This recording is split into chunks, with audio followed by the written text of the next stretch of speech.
क्या प्राचीन जमाने में सेक्स एजुकेशन होती थी? सर्टली सिखाया तो जाता था। कामसूत्र 7 सेक्शंस में लिखी है। द थर्ड सेक्शन इज कि how to look for the ideal wife. It's interesting, ना बताइए ना। कि ये नहीं था कि अच्छा जी हमने माँ बाप ने जाके लड़की ढूंढ ली, अब बस रिश्ता आ गया, अब इसी के साथ शादी करनी है एक्सेट्रा। आदमियों को भेजा जाता था टू लर्न कि किस तरह से औरत को प्लेजर करना है। एंशिएंट इंडिया बिलीव्ड कि अगर अपनी बीवी को फुली प्लेजर करके रखेंगे, आपका business will do better.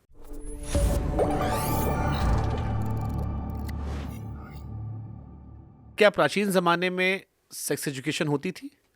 Certainly सिखाया तो जाता था, बिकॉज इवन अच्छा देखिए आप कामसूत्र में फॉर इंस्टेंस, कामसूत्र 7 सेक्शंस में लिखी है। द थर्ड सेक्शन इज कि how to look for the ideal wife. ठीक है, मैं बता रही हूँ, इट्स इंटरेस्टिंग, ना बताइए ना। मैं बता रही हूँ just to like give you an example of what I mean. Fourth section was कि how do you marry her, मतलब how do you make her fall in love with you so that she wants to marry you. So that means कि ये नहीं था कि अच्छा जी हमने माँ बाप ने जाके लड़की ढूंढ ली, अब बस रिश्ता आ गया, अब इसी के साथ शादी करनी है etcetera. It wasn't like that. there's a whole section जहाँ पर वो कहते हैं कि किस तरह से उसको मैसेजेस भेजने चाहिए, किस तरह के मैसेजेस भेजने चाहिए, और किस, बिकॉज उस टाइम पे कामसूत्र में या इट्स द फोर्थ टाइम तो सेक्शन। मैसेजेस थे ही नहीं। हाँ, तो different types, there is no text messages, but चिट्ठी। चिट्ठी भी कम ही थी, बिकॉज औरतों को तो नहीं उस टाइम पर सिखाया जाता था पढ़ाई लिखाई। So it was mostly different ways of sending messages. चाहे अच्छा जैसे डिफरेंट टाइप्स ऑफ पान, हर पान का अपना मैसेज था, डिफरेंट शेप ऑफ पान। डिफरेंट थिंग्स, जैसे आपके मसाले हैं, अब हल्दी की पोटली का ये मतलब और गरम मसाले की पोटली का ये मतलब होता था। So there were different messages. लेकिन किस तरह से इस औरत को you make her fall in love with you, आप किसको चुनेंगे कि आप अपने नौकर को भेज रहे हैं उसको ये मैसेज देने के लिए, but do you trust him कि वो और किसी से पैसे लेके ये ना कह दे कि भाई वो मैसेज उससे आया। This is all written over that. So the point is that you had to be really careful, make her fall in love with you. आप उसको विन ओवर, उसको कोर्ट कर रहे हैं। And the reason I bring this up is कि आपने कहा कि पुराने ज़माने में क्या सिखाया जाता था। आई थिंक कि लेडीज़ को सिखाया जाता था, आदमियों को तो वैसे ही they would be sent to courtesans. ठीक है, उन टाइम की जो कोर्टिजान्स थी उन्हें भेजा जाता था, at least men of a certain social status. I mean, ordinary people maybe not, but इनको भेजा जाता था टू लर्न कि किस तरह से औरत को प्लेजर करना है, किस तरह से you become a good lover. औरतों को भी सिखाया जाता था। Okay, nice. ये सुहागरात और दूध का कॉन्सेप्ट क्या है? ये फिल्मों में जो दिखाते हैं। सॉरी, हाँ, आई मीन ऑब्वियसली कहीं ना कहीं कुछ ना कुछ there is some miscommunication.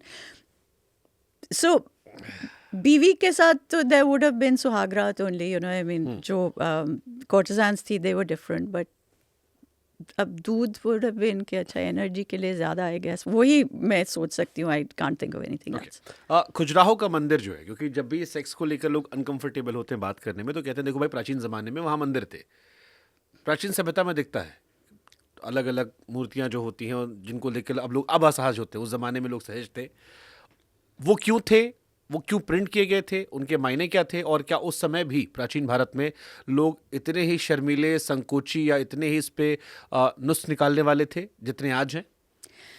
I am sure कि एट सम पॉइंट ज़रूर उस तरह की सोसाइटी रही होगी, क्योंकि देयर वर ऑलवेज पीपल जो ज़्यादा एक तरफ मानते थे और दूसरे जो दूसरी तरफ मानते हैं। So there is always people like that. Khajuraho के मंदिर पर्टिकुलरली बने थे about 1000 years ago, 1100 years approximately.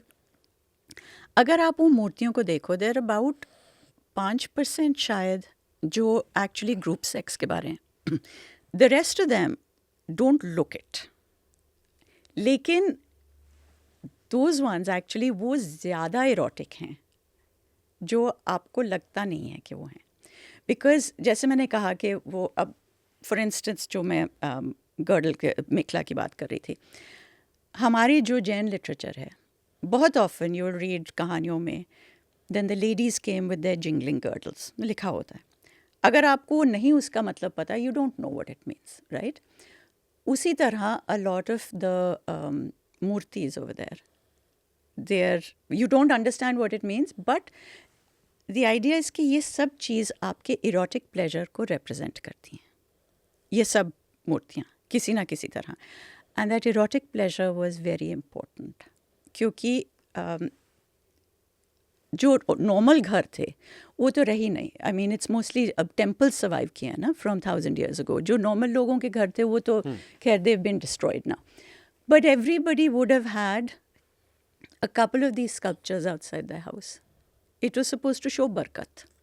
Love making showed ke it's for growth and prosperity. So ये सब घरों के बाहर there would have been a couple of these statues. तो वो हमसे ज़्यादा लिबरल थे वो लोग. They believed differently. It's not about liberal. It's about the fact कि they believed कि ये अच्छी चीज़ है या ये necessary है. अब जैसे ग्रुप सेक्स एक कॉमन इंसान के सामने गंदी चीज़ है. अब ग्रुप सेक्स भी जिस तरह से किया है, जिस तरह से दिखाया है, I mean there is all sorts of stuff. जैसे कामसूत्र इज एक्चुअली इट्स जैसे अकाउंटेंसी लेजर होता है ना, it just defines things. It's a treatise. It's ऐसे नहीं है कि उसमें इमोशंस दिखाएं या कुछ. इट जस्ट सेज कि क्या क्या लोग करते हैं, क्या क्या अच्छा है, क्या क्या, और इसकी कॉन्सिक्वेंसेस क्या होंगी, इसकी फीलिंग्स क्या होंगी. That is how it's described. Let me give you an example. जैसे खजुराहो के बाहर there is a मूर्ति of one of the मूर्तिज of a woman, एक बॉल के साथ खेल रही है, तो बॉल को पकड़ा हुआ ऐसे. इसको कहते थे कंडुक क्रीड़ा. It was supposed to be very sexy. It was taught. अब सिर्फ ये कंडुक क्रीड़ा मोहिनी आट्टम में दिखाया जाता है, वो भी कृष्ण और बलराम के बीच में के गेंद से खेल रहे हैं. At that point 13वें दिन ऑफ द मंथ देवी के ऑनर में ये a woman of a princess normally would perform this. तो ये जिस तरह से आप बॉल ऊपर फेंको, उसको पकड़ो, हाउ यू नो जैसे पसीना आ रहा है, थोड़ा सा पिंक हो रहे हो, जो भी, it made you very very sexy. And हमारे लिटरेचर में इट ऑलवेज शोज़ कि जहाँ ये ख़त्म होता है ये डांस, फिर there is always a romantic scene after that. So that was supposed to show one aspect of love or arousal. So इस तरह से there's a whole lot. They believe that a lot of people also say कि अगर ये मूर्तियाँ बाहर लगी हुई हैं कि इधर आप ये सोच के देख कर फिर अंदर जाइए ताकि अपने आप को साफ करके अपने ये सारी इच्छाएं बाहर छोड़ के. That's not it. It was actually कि आप अपनी इच्छाएं रेज करके जाइए. यू रेज योर शक्ति, क्योंकि भगवान तक पहुंचने के लिए वो डेड होके आप नहीं जा सकते. Your mind has to be buzzing. So this was about raising your shakti. It's just a different way of thinking. Okay. Kamasutra की देवता कामदेव ही है? नहीं, सरस्वती जी. वो तो विद्या की देवी है. I know. This is supposed to be from विद्या.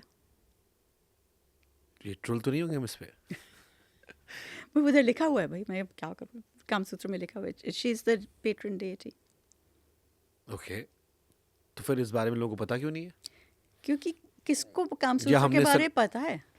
आप बताइए किसको क्या पता है कामसूत्र के बारे, कि सिर्फ पोजीशंस हैं, बस यही पता है ना. जानना चाहिए. बिल्कुल जानना चाहिए. क्यों? इट्स एज के जो, अच्छा देखिए, पहली बात तो Kamasutra was written for men. इस 300 समथिंग AD जब लिखा है, इस टाइम पर लेडीज़ को पढ़ाई लिखाई नहीं सिखाई जाती थी. This is written for man. women were not really that important in society even then. हाँ, मतलब लड़ाई करो, पैसा लूटो, लड़की लूट लो. More or less. So this was written for men, and the first section is कि आप अपना घर कैसे बनाएं, कितने घंटों के लिए मसाज करवाना चाहिए आदमी को, कितने घंटे वो अपने तोते मैने के साथ बात करनी चाहिए आदमी को, 64 कलाएँ क्या हैं. एंड वो 64 कलाएँ are not just for the women, they were for the man also. क्योंकि इट सेज कि, now I'm going to say it in English, फिर आप ट्रांसलेट करके बताइए कि मैं क्या कह रही हूँ. It says that a man who is well versed in arts and culture is the most desirable man of all. Okay, okay, I am trying to figure out कि इसको हिंदी में मैं कैसे कहूँगी. समझ जाएंगे लोग. ओके, सो इसके लिए Saraswati is the goddess for this. So it's about arts and culture. You don't become a great lover because you can jump into bed या आपका size बहुत बड़ा है कि बहुत देर last कर सकते हैं. That's not what makes you desirable. Why do I want to hang out with somebody? It's because he's exciting. अगर कोई बहुत गुड लुकिंग आदमी है उसको मैं 15 मिनट देखने के बाद उसको मैं क्या अचार डालूंगी. लाइक अगर मैं एक उम्र बिता रही हूँ किसी के साथ, you've got to be able to talk. You have to be able to have interests in common. और अगर आप अपनी पर्सनालिटी डेवलप करते हैं, जो ये 64 कलाएं which include things like zoology, mineralogy, botany, सब कुछ, सिंगिंग, डांसिंग, म्यूजिक, सब कुछ, तो it's you're developing your personality. अगर आपकी पर्सनालिटी जितनी ज़्यादा डेवलप हो, आप ज़्यादा डिज़ायरेबल बनते हैं, राइट? हाँ. ओके,